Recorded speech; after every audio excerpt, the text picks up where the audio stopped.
আসসালামু আলাইকুম। চিকেন তো অনেক ধরনের খেয়েছি, কিন্তু মালাই চিকেনটা যে এত মজা তা জানতাম না। যে একবার বানিয়ে খাবে সে বারবার খেতে চাইবে, এতটা মজা। আর এই মালাই চিকেনটা আমি কিভাবে তৈরি করেছি চলুন দেখে নেওয়া যাক। এখানে আমি 1 কেজির উপরে চিকেন নিয়ে নিয়েছি। এর মধ্যে আমি স্বাদ মতন লবণ, আদা রসুন বাটা 1 চামচের মতন, মরিচের গুঁড়া 1 চামচের মতন, আর 1 চামচের মতন গোলমরিচের গুঁড়ো সাদা, আর টক দই দিয়ে দিলাম। দিয়ে ভালোভাবে এটাকে মেখে রেখে দেব। আর ঝালটা আপনারা যে যেরকম ঝাল খান সেরকম দিয়ে দিতে পারেন। তারপরে এটাকে আমি ম্যারিনেট করতে প্রায় 1 ঘন্টার মধ্যে রেখে দেব। এর মধ্যে আমি একটা লেবুর স্লাইস কেটে রসটা নিয়ে নিলাম, আবার একটু মাখিয়ে রাখছি। এটা রেখে দিলাম একপাশে। 1 ঘন্টা হয়ে গেছে। এখন আমি এটাকে এয়ার ফ্রাই দিয়ে একটু ফ্রাই করে নেব। আপনারা এটা তেলেও ভেজে নিতে পারেন, আর তেলে ভেজে নিলে তেলটা একটু বেশি লাগে, তাই এয়ার ফ্রাই যদি আপনাদের না থাকে আপনারা তেলে ভেজে নেবেন। আমি এয়ার ফ্রাইতে ভেজে নেব, আর এটাতে তেল কম লাগে তাই আমি এটা দিয়ে করে নিচ্ছি। আর যে মশলাটা মাংসের যে মশলাটা আছে এটা আমি ফেলবো না, এটা পরে আমি কাজে লাগাবো। এখন এয়ার ফ্রাইতে আমি দিয়ে দিচ্ছি। আমি এয়ার ফ্রাইয়ের মধ্যে সামান্য একটু তেল ব্রাশ করে দিয়েছি, এবং চিকেনের উপরও আমি সামান্য একটু তেল দিয়ে দিয়েছিলাম, সেটা ভিডিও করতে ভুলে গেছি। এখন আমি এটা 200 ডিগ্রি আর 30 মিনিট আমি এটা ফ্রাই করতে দিয়ে দিলাম। ফ্রাই করতে দেওয়া হয়ে গেছে। এখন আমি একটা প্যানে তেল দিয়ে দিয়েছি, এর মধ্যে পেঁয়াজ কুচি, কিছু কাঁচামরিচ আর শুকনো মরিচ দিয়ে দিলাম, দুইটা করে। আপনারা যদি ঝাল বেশি খান একটু বেশি বাড়িয়ে দিতে পারেন। এখন এটাকে আমি ভেজে নেব। হালকা ভাজা হয়ে গেলে এর মধ্যে আমি বাদাম দিয়ে দিলাম। আপনারা এখানে চীনাবাদাম পরিবর্তে কাজু বাদাম বা কাঠবাদামও দিতে পারেন। আমার এটা ছিল না তাই আমি চীনাবাদাম দিয়ে দিয়েছি। এর মধ্যে আমি কিছু এলাচের বিচি দিয়ে দিলাম। এলাচ পুরোটা দিইনি, ভিতর থেকে বের করে বিচিটা দিয়ে দিয়েছি।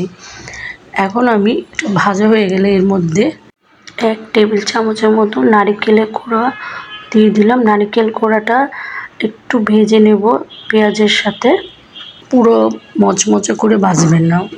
মোটামুটি ভাজা হয়ে গেলে আমি এটাকে ব্লেন্ড করে নেব। ব্লেন্ড করে রেখে দিয়েছি ওটা। আর এখানে আমি দুধের সর নিয়ে নিয়েছি, আর 2 চামচের মতো গুঁড়ো দুধ নিয়ে নিলাম। এটাকে ব্লেন্ড করে রেখে দিব। এটাকে আমি কাজে লাগাবো, এটা আমি পরে বলছি। এখানে আমি যে তেলে পেঁয়াজ ভেজেছিলাম ওইটার মধ্যে কিছু ঘি দিয়ে দিলাম, আর সামান্য তেল দিয়ে এর মধ্যে কিছু গোটা মশলা দিয়ে দিলাম, তেজপাতা, দারচিনি, লং দিয়ে এটাকে ভালোভাবে গরম করে এখন আমি এর মধ্যে যে পেঁয়াজ বাদাম পেস্ট করে রেখেছিলাম সেটাকে দিয়ে দিলাম। ভালোভাবে ভেজে নেব। যখন দেখবেন গোটা গোটা হয়ে গেছে তখন এর মধ্যে আমি দিয়ে দেব আদা রসুন বাটা 2 চামচের মতো দিয়ে ভালোভাবে কষিয়ে নেব। এখানে আমি কোনো পানি ইউজ করিনি এখনও। আপনাদের যদি দেখেন মশলাটা পুড়ে যাচ্ছে তখন একটু পানি ইউজ করতে পারেন। আমি ওই যে মাংসের যে পানিটা ছিল ওইটা আমি দিয়ে দিলাম। দেওয়ার পর আবার একটু কষিয়ে নেব। কষানো হয়ে গেলে এর মধ্যে কিছু কাঁচামরিচ দিয়ে দিলাম। কাঁচামরিচ দিয়ে ভালোভাবে আবার একটু কষিয়ে নেব। কষানো হয়ে গেলে আমি এই যে চিকেনটা দিয়ে দিলাম। দেখেন চিকেনটা কত সুন্দর ফ্রাই হয়েছে। আর আমি একটু বেশি করে ফ্রাই করে নিলাম, আর একটু ভালোভাবে ফ্রাই করে নিলে খেতে বেশি ভালো লাগে। আমি ভালোভাবে ফ্রাই করে এই মশলার মধ্যে দিয়ে দিলাম। এখন ভালোভাবে কষাতে থাকবো। ভালোভাবে কষাতে কষাতে যখন দেখবেন তেলটা উপরের দিকে ভেসে উঠেছে তখন একটু সামান্য চিনি দিয়ে দিলাম, কারণ এখানে টক দই ইউজ করা হয়েছে তার জন্য। তারপর দিয়ে দেব কাঁচামরিচ কুচি, তারপর দিয়ে দেব যে দুধের সর আর গুঁড়া দুধ দিয়ে পেস্ট করে রেখেছিলাম সেটা। এটা আমি ক্রিম হিসেবে এটা ইউজ করেছি। যদি আপনাদের কাছে ফ্রেশ ক্রিম থেকে থাকে তাহলে ওইটা দিতে পারেন। আমার কাছে ছিল না, তাই আমি এভাবে বানিয়ে নিয়েছি। আপনারা আর ক্রিমটা অবশ্যই দিবেন, খেতে অসম্ভব মজা হয়ে গেল আমার মালাই চিকেন। আর দেখতে দেখেন কতটা লোভনীয় হয়েছে। এই চিকেনটা আপনারা রুটি, পরোটা, প্লেন পোলাও দিয়ে খুবই মজা লাগে।